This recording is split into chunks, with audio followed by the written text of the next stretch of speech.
Hey y'all, it's your girl Stephanie. This is Wrestling Color Podcast right here on YouTube. Make sure you thumbs up the video. Make sure you thumbs up the video. Make sure you subscribe to the video. Make sure you subscribe to this podcast. Make sure you follow me on platforms. The links are available in my new banner. Figure I spruce up the place. Wrestling Color Podcast on Twitter, Pinterest, and Instagram. Those are the only places that I'm active. And y'all can hit me up there. If there's something you want me to talk about, you can hit me in the comments and all that good shit. Hopefully, you are all enjoying the latest uploads over on the podcast page. What does Vince's vision look like? Me talking about my thoughts on a new NXT 2.0, from Limitless to Eventual to Insidious Lee, talking about Bearcat Lee and this whole Keith Lee wanted to do it. I don't believe it, but whatever. Tommy Dreamer excited about the hammer. Booker T agreeing with somebody other than Booker T. And the list goes on and on and on. Over 100 episodes of me giving my thoughts on the hot topics. Right? Right. So what we talking about? Well, we're going to do something different. I am a Total Divas fan, specifically seasons 1 through 4, because after that it just goes downhill. Season 9 is just a joke. I'm drinking orange juice. Season 9 is just a joke in itself. It was terrible. I think Total Divas has been canceled at this particular point because I haven't heard anything. Nothing's come up. Ronda Rousey probably would have did better now that she is a mom. With the child has a Hawaiian name. Apparently, her husband has Hawaiian descent. I just thought he was a big white guy. So, you learn something new every day. With that being said, these reality shows are supposed to give a look inside the inner workings of the business, quote unquote, the business. Sometimes it does wonders for people, and sometimes it does not. So I am going to review Roads to the Top as it becomes available. I did sit through season 1. And there was a couple things that I'm going to touch on in this podcast about season 1. And if it is in fact a good idea for them to continue something like this going forward, and how some of the AEW superstars looked when they came across on TV. So with that being said, let's go ahead and dive in, shall we? So this episode just gave you an introduction of Cody and Brandy. Brandy is heavily pregnant. She's very pretty, pregnant. She's a very pretty woman, regardless of the way you may feel about her. Brandy's a gorgeous woman. She likes to remind you all that she is from Detroit. Please don't confuse her with anybody else. She is from Detroit. Did you hear what I said? Detroit. Okay? We get to meet Brandy's parents, good-looking folks. I found it interesting that she said her mom was the disciplinarian. Her mom did not allow her to show emotion. She said at one point when she wanted to cry or something like that, she would bite her lip until it bleeds. So we have some trauma going on, which can explain Brandy's very hard to get around exterior. We can attribute that to her mother. Then we go into an issue taking place between Red Velvet and Jade Cargill. She said to Cody that she had to talk to them about some things. Well, apparently there was a segment backstage where Jade slapped Red Velvet. Red Velvet felt that the slap was too hard for her liking, and thus there had to be some type of back issue with Jade Cargill. Jade, not understanding what the fuck Red Velvet's talking about, made it clear that she has absolutely no beef with this woman. She is doing her job. She slapped her. Velvet slapped Jade, said, just as hard as she slapped her, and she did not mean to slap her hard. It was the spur of the moment. They were on live TV. She wants the stuff to look good. Jade has said repeatedly in this whole show she is here to elevate the women's division. Okay.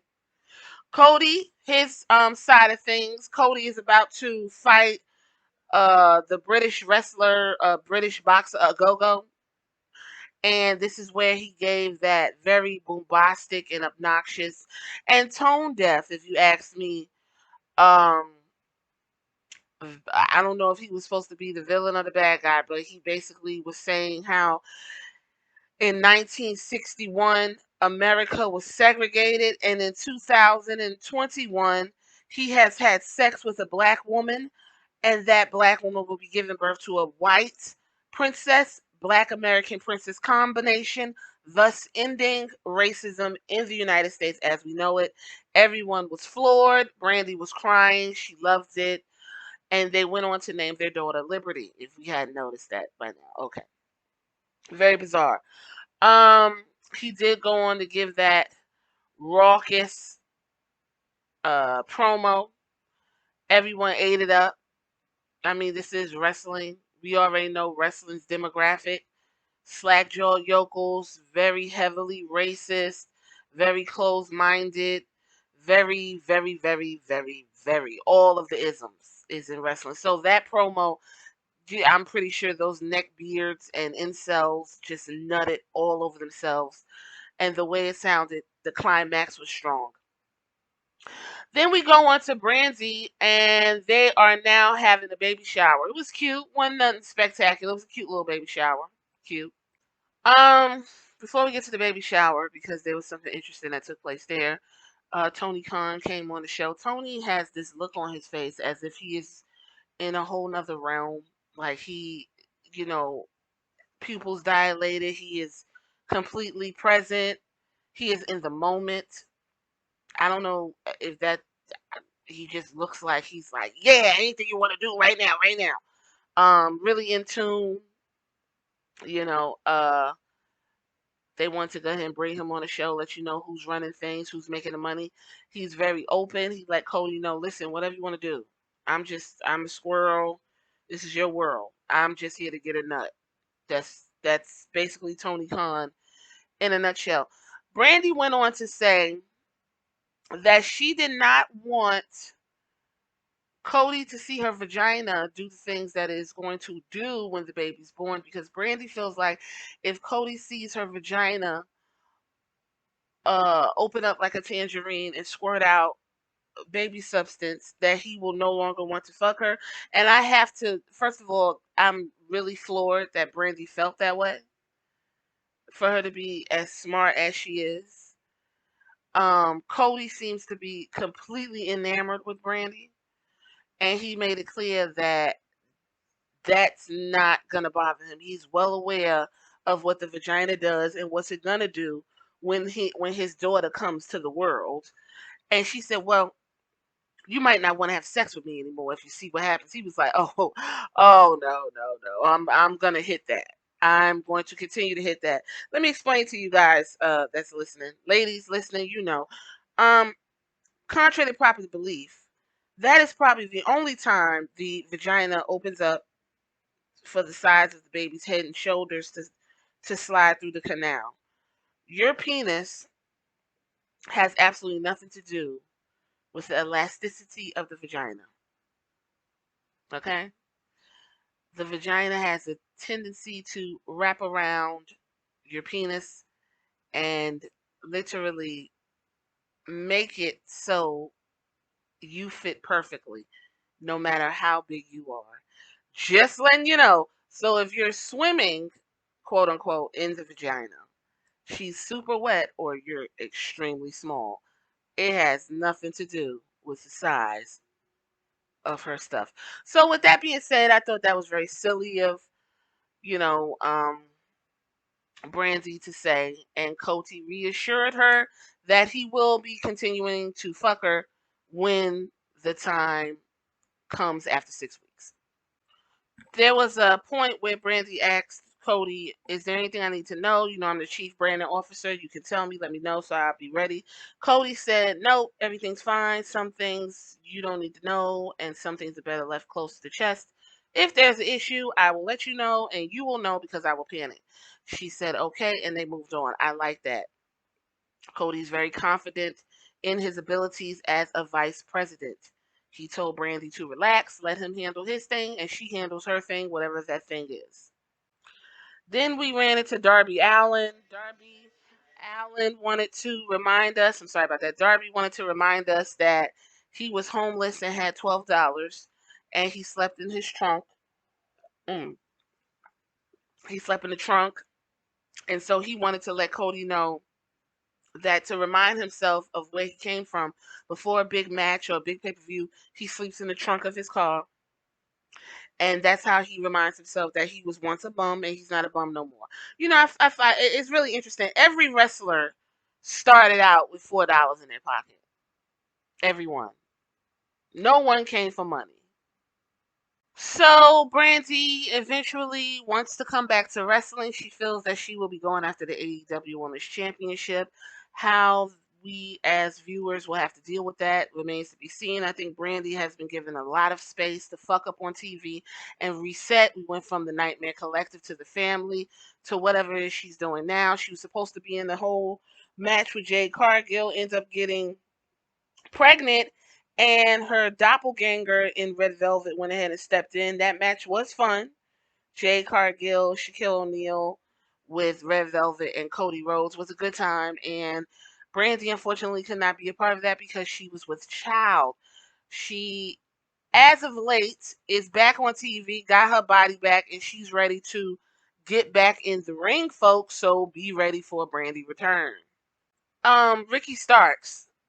It's funny because there was a guy who was being racist online and he thought Ricky Starks was white.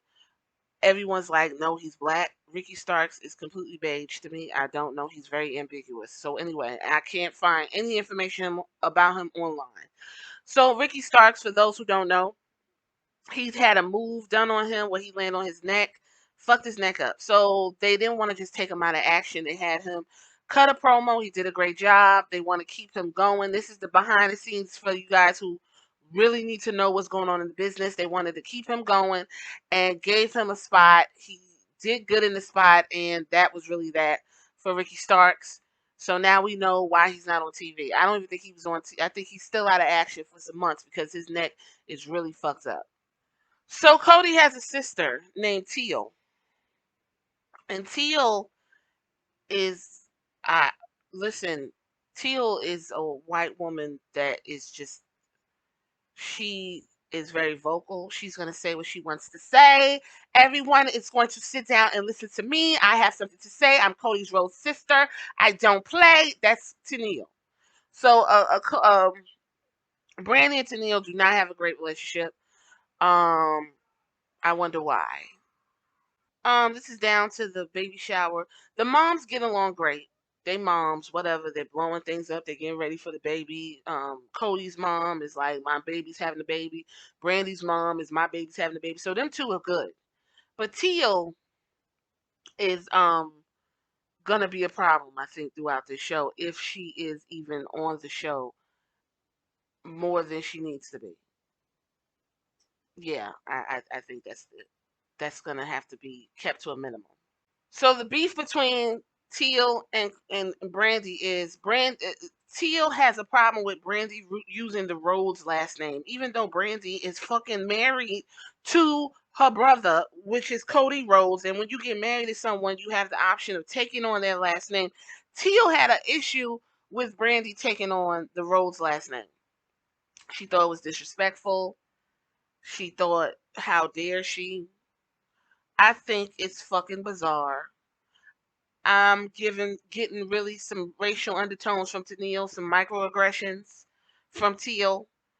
That remains to be seen. And because of this, Brandy doesn't deal with her. She said they just keep it to, oh, yes, it's great. Oh, I like that. Those type of real quick, short answers like, bitch, get out my face. Let's just be cordial. It's a party type thing.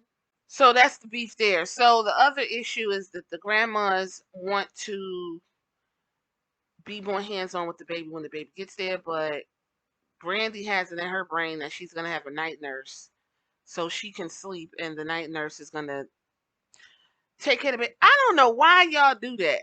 I mean, I understand, Brandy. You ain't that fucking busy. It's no way. Cody, yeah, I can see him because he's all over the place. But Brandy, you could have just either let your mom or the other grandma handle the kids, or you fucking do it. I don't understand what she needed a night nurse for. That sounds so unproductive and ridiculous to me. And then you wonder why there's no bond between the mother and the child. I just didn't understand that. I was with the moms on that. I think that's stupid. So Brandy's mom went to Cody like, you need to do something about that. Cody said, I'm not stepping on her toes.